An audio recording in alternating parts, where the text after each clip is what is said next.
Well, the first time I moved out of my apartment to live in a Toyota Prius was a crazy experience. It was 2015 and I had this gorgeous Zen-style studio in Mill Valley right outside San Francisco. My apartment was full of stuff: a bed, a couch, a closet of clothes, of course, everything I would need for cooking. And I had to downsize to live in a car so I could save money on rent and pay off my debt. I got a shipping container storage unit in downtown Sausalito where I could store some of my stuff. I couldn't let go of my bed, pots, pans, and a few suitcases full of luggage. But since then, I've learned a lot about downsizing, and now it's really easy for me to give stuff away. But I know this can be a very challenging part of nomad life for a lot of people. In this second episode of the Nomad Newbie Series, we're diving deep into downsizing for full-time travel. Let's go!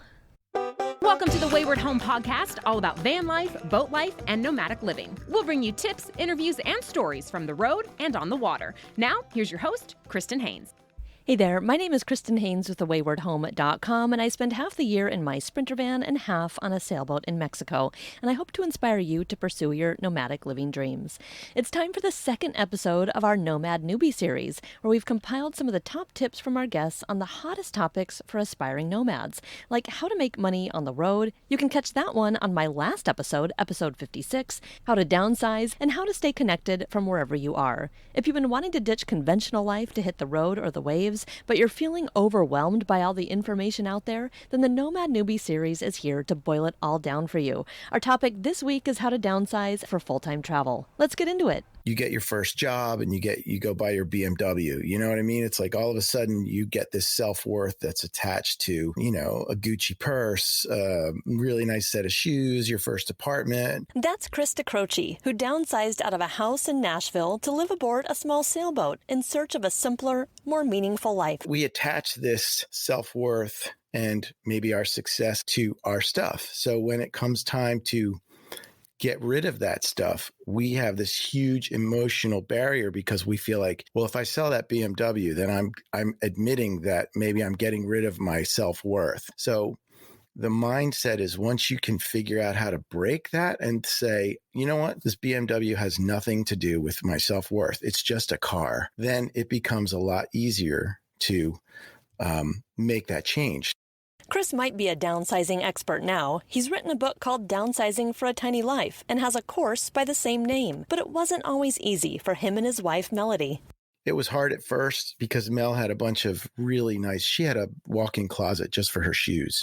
And to her, it was exactly that. She had really busted her butt to accomplish, some things on her own. And her shoe collection to her signified her success, right? Her independence. She had the money to buy really nice shoes. And then when it came time to figure out what she was going to do with them, she was thinking, I don't know if I can do this because that's my success. That's like what I worked for. But we kept talking about it. We had hard discussions, difficult discussions, and a lot of tears.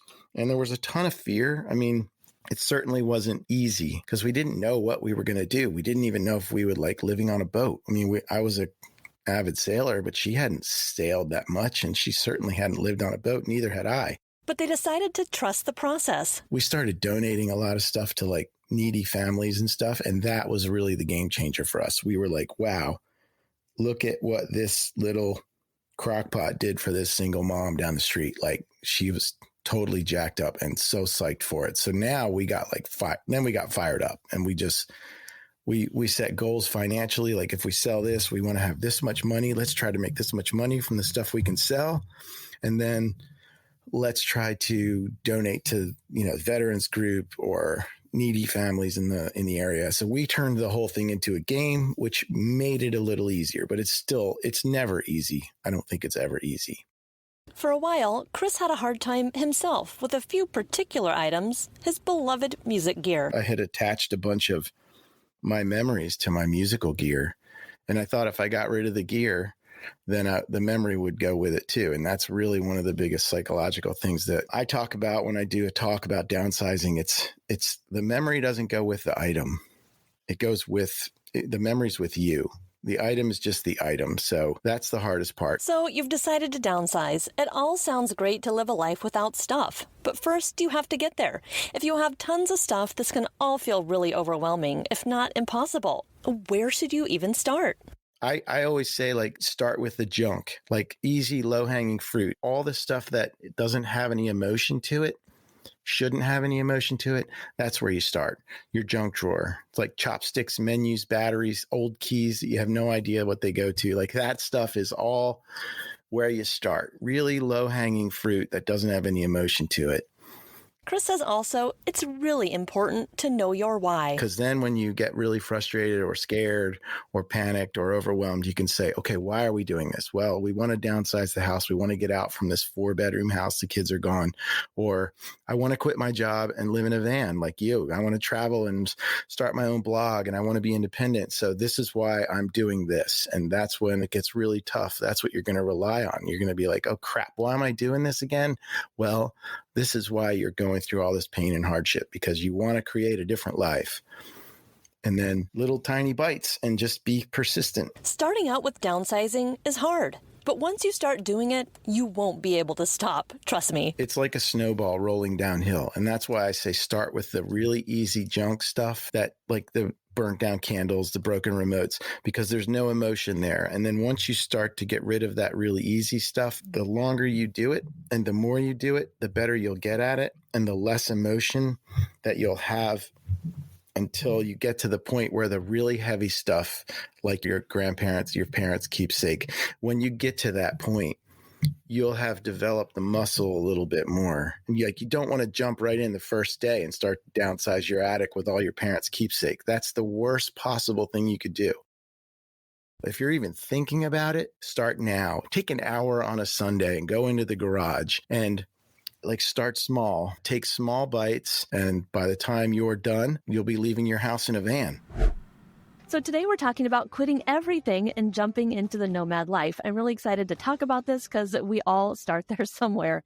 And today we have Justin and Kandace here on the show, and they did just that. They left everything to go travel in a travel trailer. So I'm really glad to be talking to you guys today. Thanks for joining the Wayward Home podcast. Thanks for having us. Thank you for having us, Kristen. A lot of my readers write me, and that's one of their biggest concerns is, how do I downsize all this stuff? And they're so worried about it. But you guys, how did you tackle it? Do you have a tip or two for people on tackling that much stuff? It's overwhelming. So start at first. Yeah. So you start a little bit at a time. I did it in phases. So I had 75 pairs of jeans, and then I went to half, and then I went to half again, and then half again. So that's an easier way to tackle it.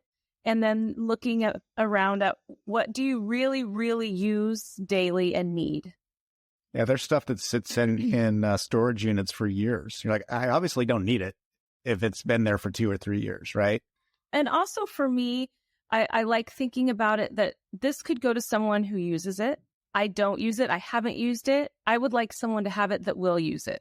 Yeah.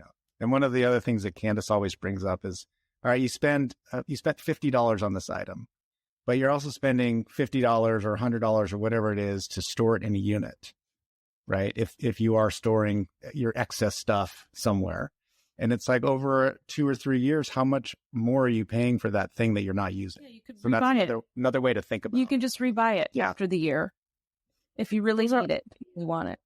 Yeah, those are all totally amazing tips, and I think they'll definitely help people because that is a big struggle. So I'm glad you shared that stuff.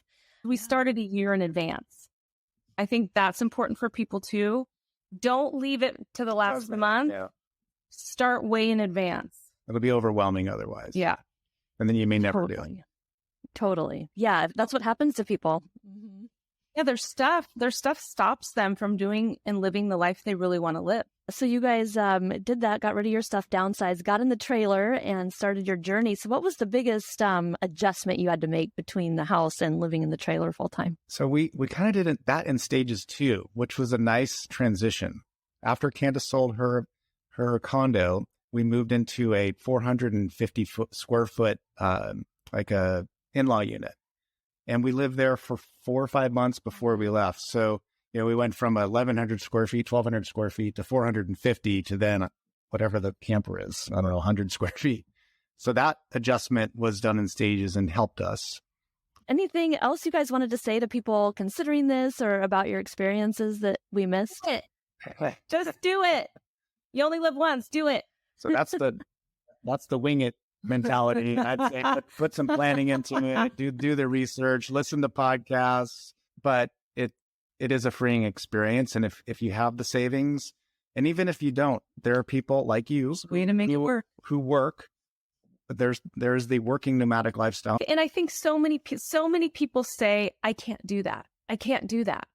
You can. You actually can, right? If you put your mind to it and you pay off your debt and you put some savings away and then you boondock or you stay in state parks. You know, there are ways to do it. You just have to drastically change your life and your spending habits. And you have to want to do it, I guess. Yeah. You have to have that desire to change your life.